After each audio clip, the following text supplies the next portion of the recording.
tri-tip traditionally is cooked medium rare. And the thing with tri-tip is when you overcook it, it becomes really tough.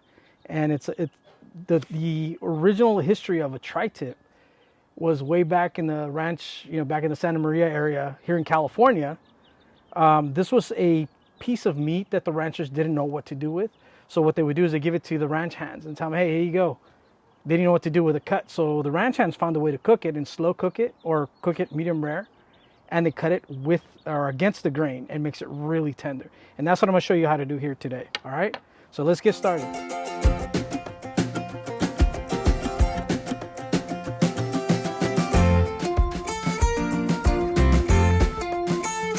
So first things first, I went to go buy this tri-tip, right? I'm checking it out. First thing I notice is a lot of fat. Even this thing is nasty. So what I'm gonna do is I'm gonna show you how to trim this real quick.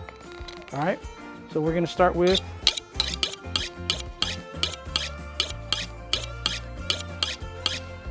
all right, so what you wanna do is you wanna come down here, feel where a little bit of fat is okay, but, well, my preference anyways, is a little bit.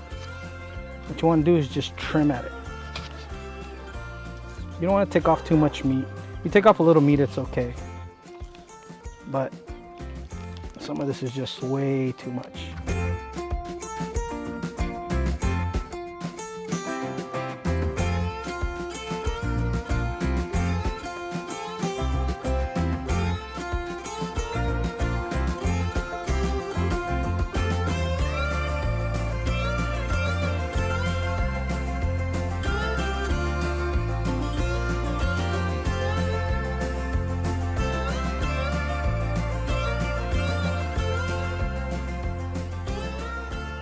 All right, so one thing I also did is you can see we pretty much trimmed quite a bit of fat. As you can see over here, all this fat we trimmed off. It's okay to leave some of the fat on. It's not bad. It's okay, we can eat it. The other thing is I took this little gland off and I don't want to cook it. So now what we're gonna do now that we've taken this fat off, what we're gonna do is we're gonna get some of our pepper and some of our salt.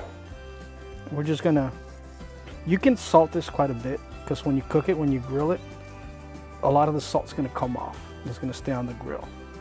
So don't be afraid to over salt it. Some pepper, right? And the thing about beef is that beef in itself has really good flavor by itself. So you don't wanna put too many spices. I've seen a lot of people, they wanna marinate it and they wanna put all kinds of rubs or they try to smoke it. To me, tri-tip is best grilled. All right, so you can see it's pretty, you can even pick up the ones that's on the cutting board. All right, what we're gonna do now is we're just gonna throw it in our grill. So what we're doing is we got my grill. Right now it's at about 480 degrees. We're gonna just put it in the hottest part of my grill. One other thing I wanna show you, if you can see here in the meat, you see these lines that run like this? That's called the grain. What we wanna do when we cut this, we wanna cut against the grain to get the most tender piece of meat, all right? All right, hey y'all, so now our tri-tip has been sitting for another 5 minutes.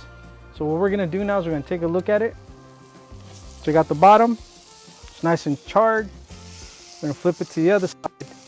Now we're gonna cook it here for about another 10 minutes on this side. So one thing we wanna do is check temperature. The temperature we wanna get on this is about 130 degrees because then we're gonna let it rest for about another 5 minutes. And there's this thing called carryover cooking. Even though it's not in the heat, it has enough temperature where it's gonna continue cooking. So what I want to achieve is about 135 degrees, which is a perfect medium rare, all right? So I'm gonna leave this in here for another 5-10 minutes, all right? Our tri-tip, like I said, I want 135. There's two ways of taking it. One of the things I like to do is, there's a method they use, it's the finger method.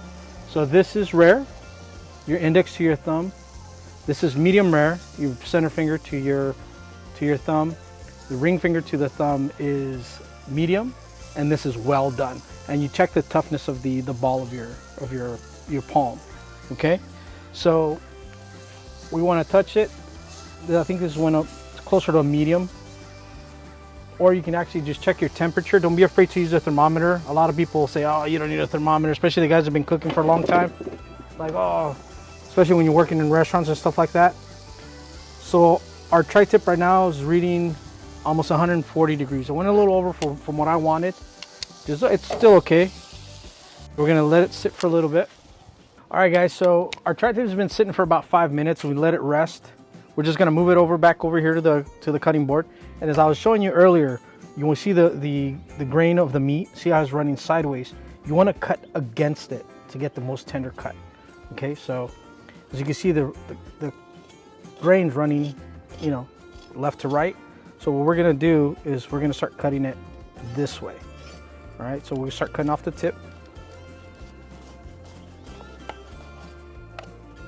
Your ends are gonna be the most cooked.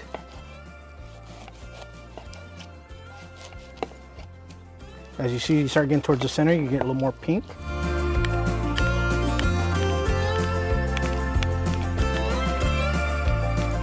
And there you go.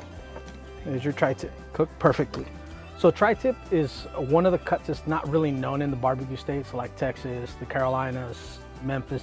They really don't know much about tri-tip. Tri-tip is really particular to California, from the Santa Maria area. So for all my family and friends down in Texas, start learning this stuff. You guys will do good out there in Texas with this, all right? I'll see you next time. Take care.